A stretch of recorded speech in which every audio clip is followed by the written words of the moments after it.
Le chef de l'État, Félix-Antoine Tshisekedi Tshilombo, a personnellement présidé la cérémonie d'ouverture de la 9e édition de l'Expo Béton 2025 dans l'enceinte du nouveau siège de l'Assemblée provinciale du Haut-Katanga. Sur le thème des corridors sud, RDC SADC, projet à développer et opportunités d'affaires, ces assises connaissent la participation du président du Sénat, des sénateurs et députés nationaux, des membres du gouvernement central, des députés et ministres provinciaux, ainsi que des entrepreneurs du secteur étatique et privé. D'emblée, le président du comité d'organisation des travaux a jeté des fleurs au gouverneur du Haut-Katanga, Jacques Kabula Katwe, pour avoir doté l'Assemblée provinciale d'un siège moderne.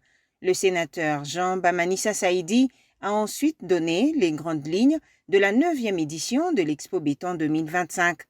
De son côté, le gouverneur de province s'est dit fier d'accueillir les travaux de l'Expo Béton 2025. Jacques Kabula Katwe a souligné l'importance de la ville de Lubumbashi, située au carrefour économique national, régional et international.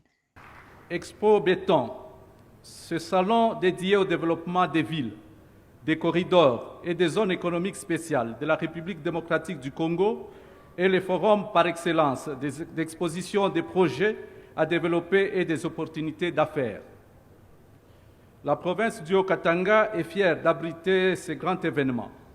Mes concitoyens et moi-même sommes heureux de vous accueillir, mesdames et messieurs, dans cette ville aux ambitions variées, ambition d'être un centre important d'échange et de production à la fois agro-industrielle ainsi que minière, ambition d'être aussi le leader en matière de culture, de littérature et de sport.